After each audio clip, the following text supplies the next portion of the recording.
Es un gusto presentarle a Alfonso Gumucio, catedrático, académico, pensador de la comunicación, a una trayectoria increíble que poco a poco lo iremos despejando en esta conversación que vamos a tener de lo que Alfonso ha hecho, no para él, sino para ese sector importante de la sociedad, los sectores vulnerables. Alfonso, mi primera pregunta va en relación a este cambio de concepto. En mi época de universidad estudié mucho la comunicación para el desarrollo. Como lo estaba considerado, incluso las radios comunitarias tomaron este concepto para poder vertir sus contenidos. ¿Cuál es la diferencia, o va por ahí mismo, esto de la comunicación para el desarrollo con la comunicación para el cambio social? Bienvenida. Gracias por recibirme aquí en la Pontificia Universidad Católica del Ecuador. Mira, la pregunta tuya es la pregunta que nos hicimos el año, hace casi ya 15 años, cuando nos reunimos para saber, más de 15 años, en realidad fue el año 97, antes de terminar el siglo. Nos reunimos en un grupo muy pequeño en Bellagio, en Italia, convocados por la Fundación Rockefeller. A mí me llegó la invitación, yo estaba trabajando con UNICEF en Haití, y me agradó mucho la idea de que no había una agenda, ¿no? De que era, hablemos de la comunicación en el próximo siglo, y en el próximo milenio, obviamente. Y nos reunimos 15 personas durante una semana, como se dice científicamente hablando, para sacarnos la mugre, ¿no? Discutiendo todos los valores que cada uno traía. No era gente de la comunicación, yo era el único prácticamente de la comunicación, había otra gente de otras áreas, pero todos terminamos la semana con una idea común, colectiva, de que había que hacer algunos cambios en la manera como entendíamos y como comprendíamos la comunicación. Desde mi punto de vista, y fue lo que fue mi argumentación en ese momento, la comunicación para el desarrollo se había convertido en algo demasiado sistematizado.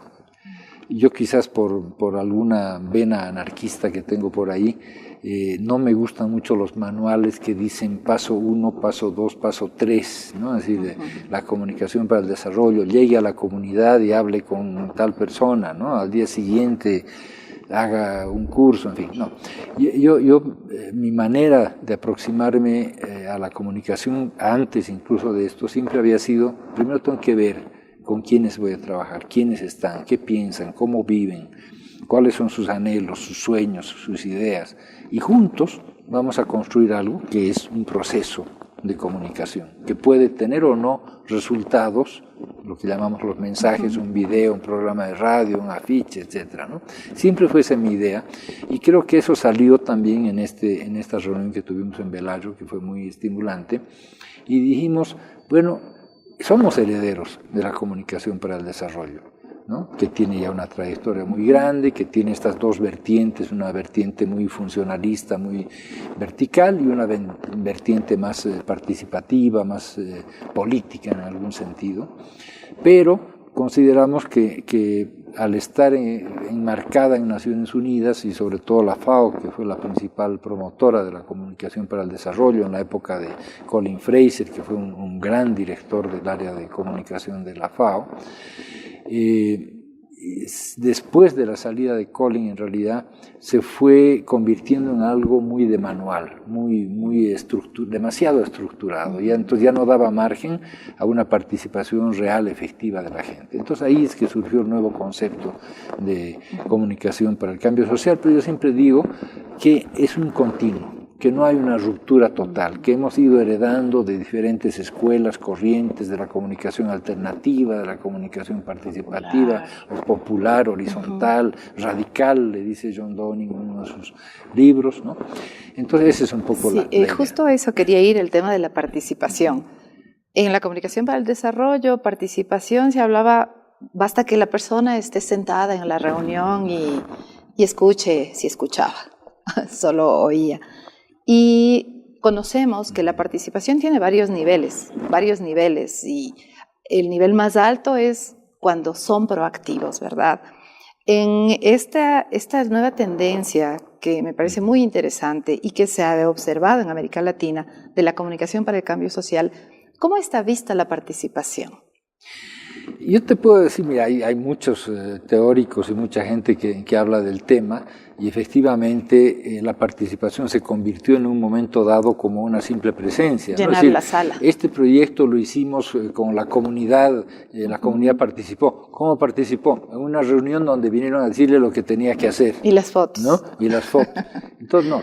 Para mí hay una gran diferencia, y en algunos de mis textos lo he establecido, entre acceso y participación. Uno puede tener acceso a los medios. Tú puedes llamar a una radio y decir, mire, su programa me parece bueno o malo por tal razón, pero no estás participando realmente.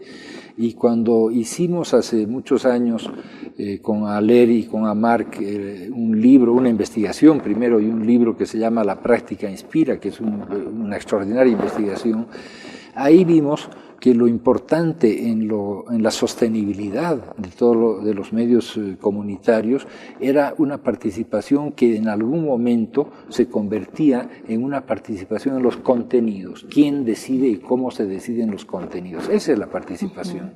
¿Quién toma las decisiones sobre una plataforma cultural, política, programática, etcétera, ¿no? Por eso en la investigación que hicimos sobre sostenibilidad de las radios comunitarias en América Latina y el Caribe, escogimos, creo que eran 34 emisoras, y a todas ellas las cruzamos con 4 variables, ¿no?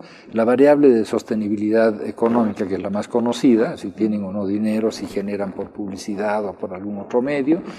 La variable institucional, si en el país existe una legislación que permite que las radios comunitarias existan, que tengan informativos. Por ejemplo, en Colombia sí existen, pero no pueden producir sus propios informativos.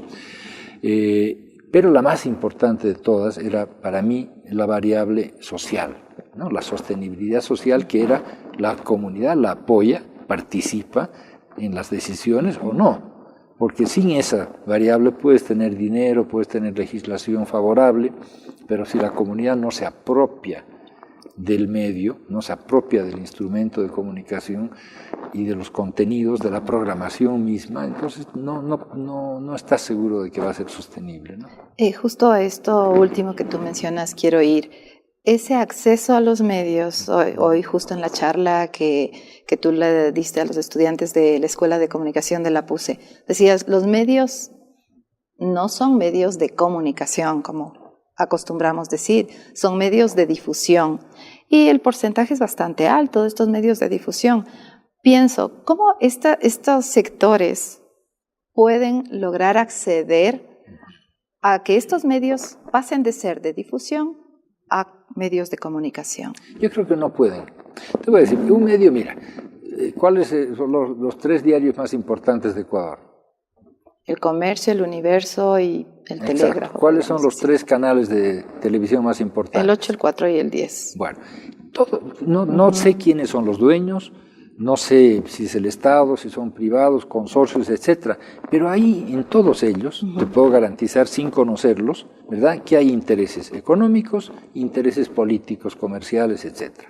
Entonces, en esa medida, tú no tomas las decisiones, no puedes tomar las decisiones, te pueden hacer un programa, ¿verdad? En la parrilla poner 1 hora el sábado a las 7 de la mañana donde participe alguien. 12 de la noche. O 12 de la noche. Cuando nadie ve. ¿Verdad? Donde nadie ve.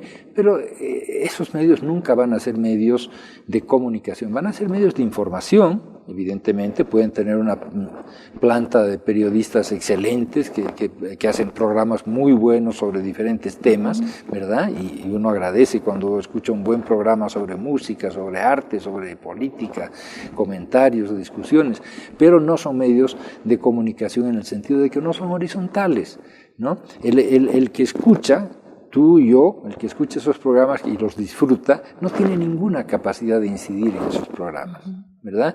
Yo siempre he soñado que si algún día estuviera en una televisión o en una radio comercial, que yo he hecho un poco de radio, me gustaría hacer un programa, por ejemplo, sobre cómo nos engañan las empresas que producen alimentos, que procesan alimentos, ¿no?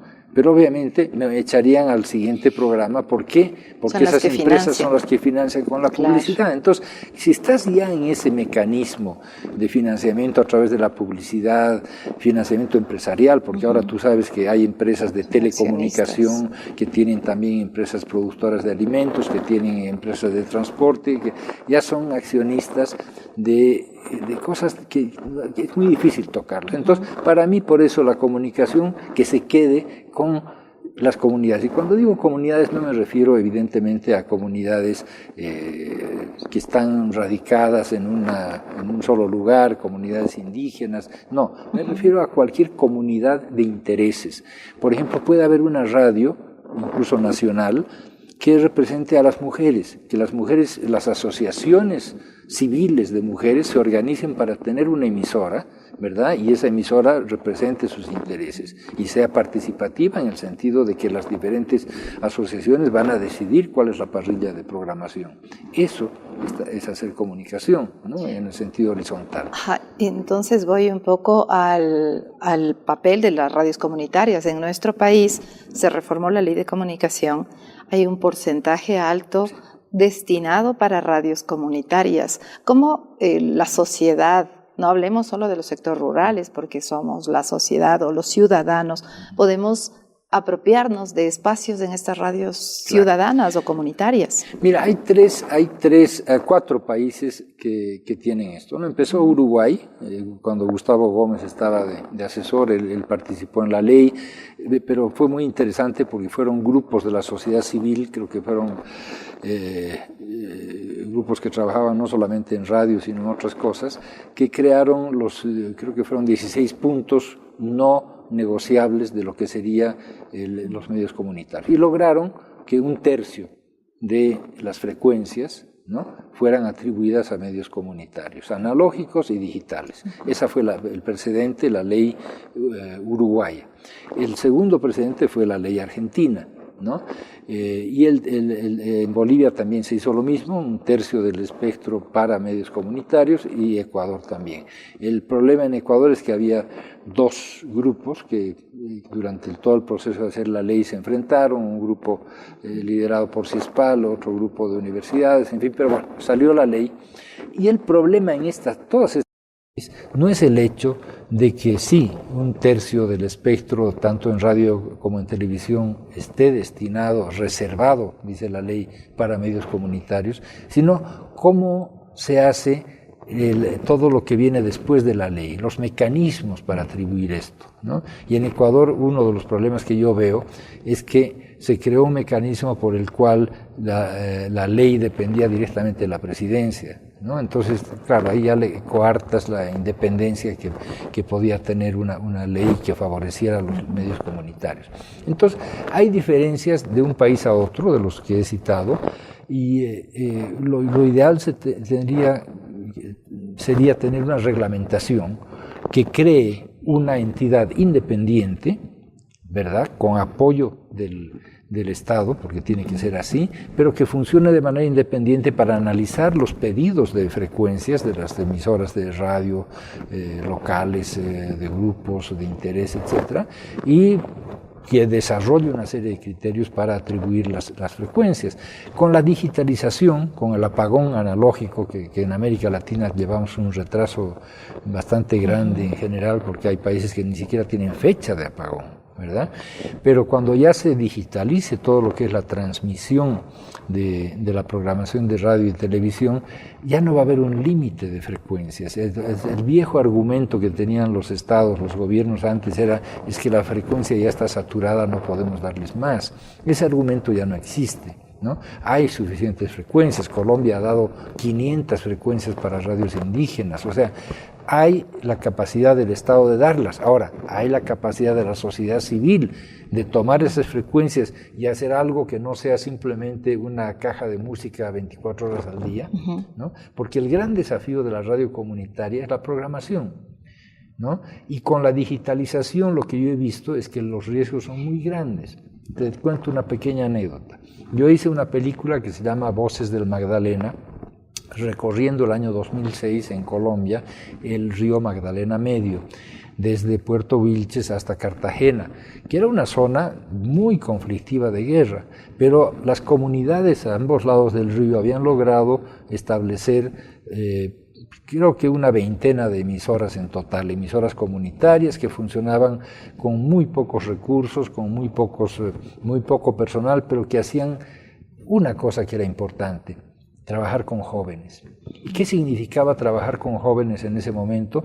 Era quitarle carne a la guerra. O sea, esos jóvenes que se hubieran ido al narcotráfico, a la guerra, al ejército, a los paramilitares, estaban haciendo trabajo cultural. Decidimos entonces con Paulo Freire ahí, claro, concientizarles. Totalmente. ¿No? Entonces la radio les daba una oportunidad que no tenían, ¿no? De hacer cultura, de hacer radio, de hacer comunicación, en fin. Pero como varias de estas radios ya estaban digitalizadas, visité una en Simití, que es una pequeña localidad, donde el locutor, y me acuerdo bien su nombre porque se llamaba Fidel Castro, el locutor programaba 5 horas seguidas y se iba a jugar fútbol. Entonces la digitalización es también un riesgo para la radio comunitaria, porque si bien te facilita mucho las cosas de poder programar la parrilla con anticipación, te aleja de tu público, te aleja de ese contacto directo que yo conocí. Se rompe esa magia. Se rompe la magia que hay, y yo la conocí de muy cerca en las primeras emisoras mineras en Bolivia, donde las mujeres y con la familia entera se ponían en la puerta de la radio esperando que les toque el turno de agarrar el micrófono, ¿verdad? Y de decir algo sobre su comunidad, sobre problemas, sobre muchas cosas. Ese contacto que había con el público, que era físico, porque le permitían acceder al micrófono, decir las cosas, participar de una manera mucho más visual, inmediata, se ha perdido mucho con las nuevas tecnologías, ¿no? Pensando en los jóvenes, ¿cuál es el desafío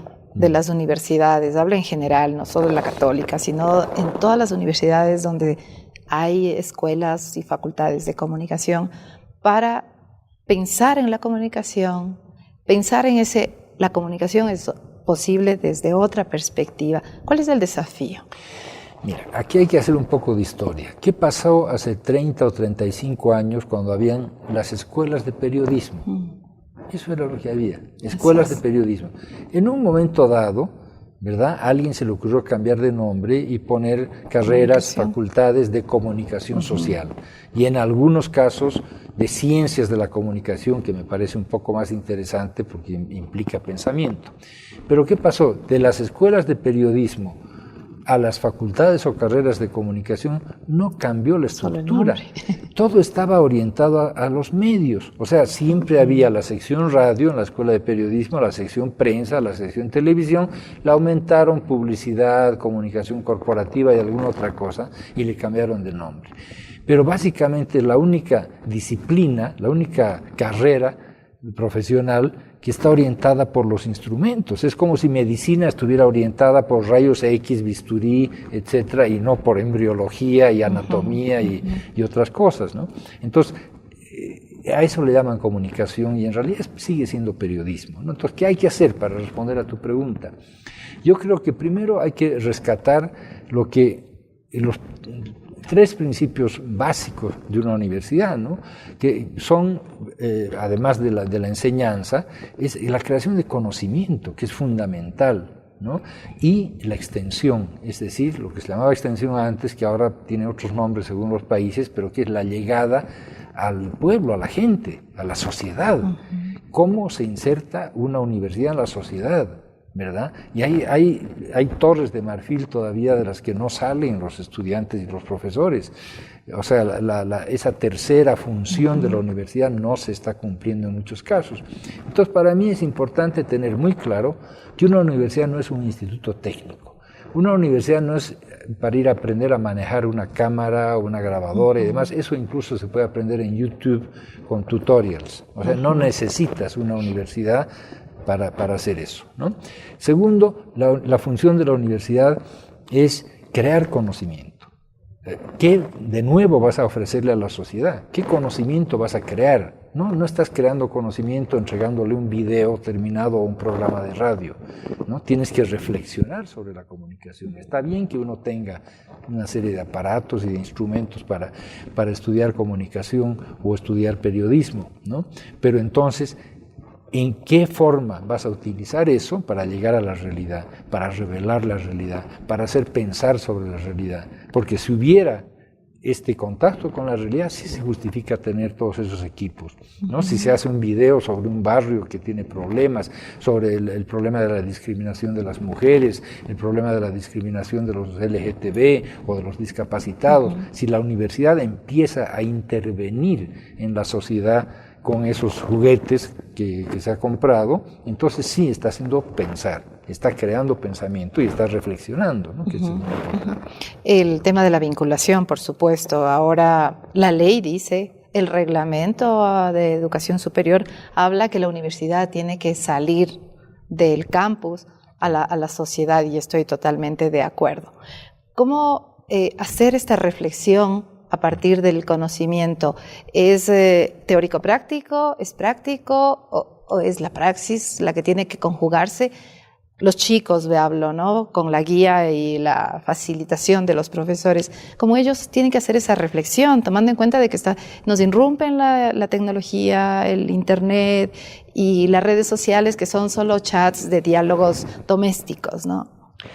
Mira, hace varios años que yo vengo muy preocupado por esta cuestión, y me preocupan los profesores, no solamente los estudiantes. Yo no soy académico a tiempo completo, entonces para mí casi no es una responsabilidad directa que tengo, ¿no?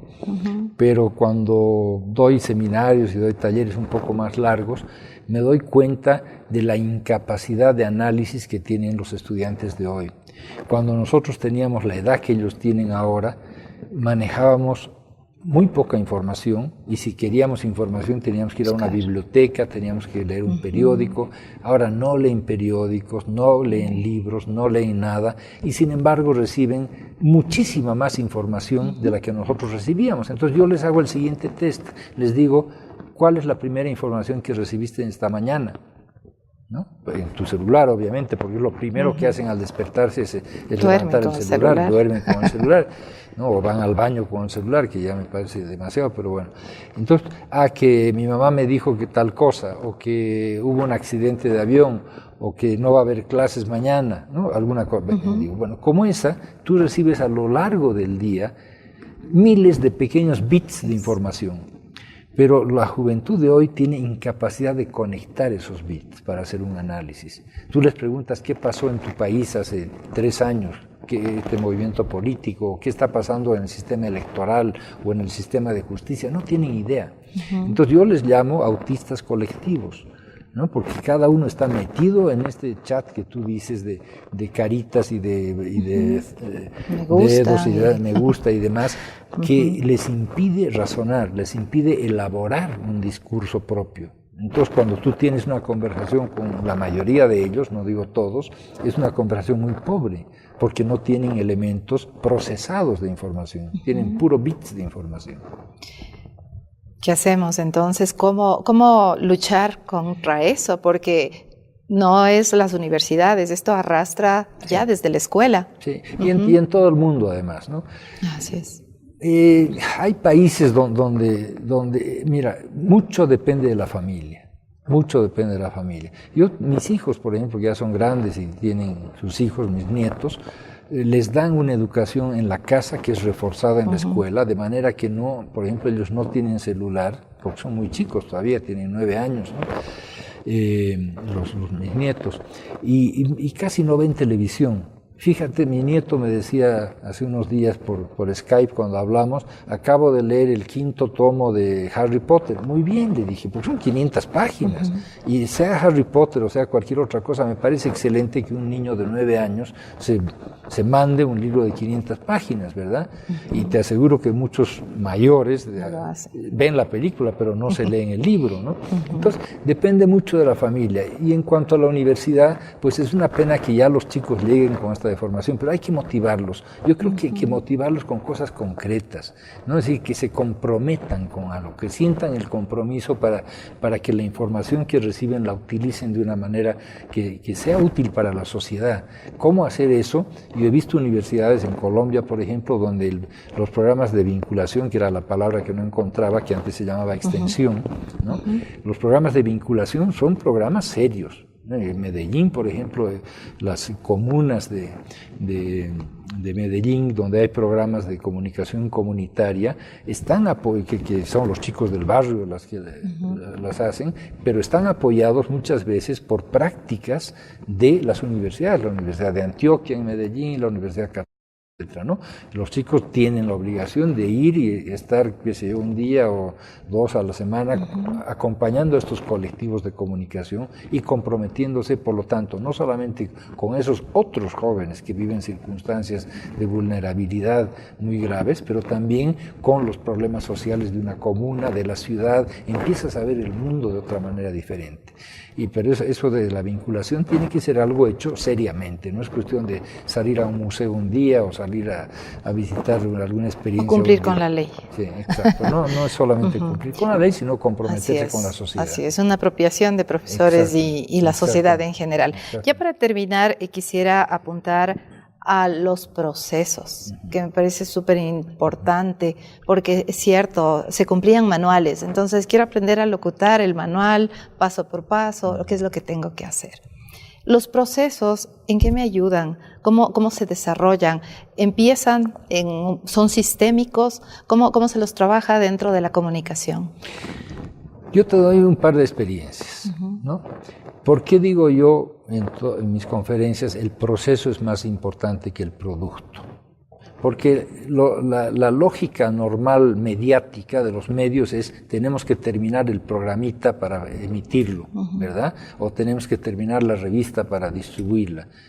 Pero no se está viendo que toda la riqueza viene en el proceso de preparación de eso. Ahí, el aprendizaje está ahí, no está en el producto final. El producto final te da un plus, que es el contacto con la sociedad, pero todo el proceso de hacerlo es muy interesante. Por ejemplo, en África yo promoví en algunas comunidades que la comunidad hiciera un mural donde ellos a su manera, bien o mal pintado o lo que sea, reflejara sus problemas y sus anhelos.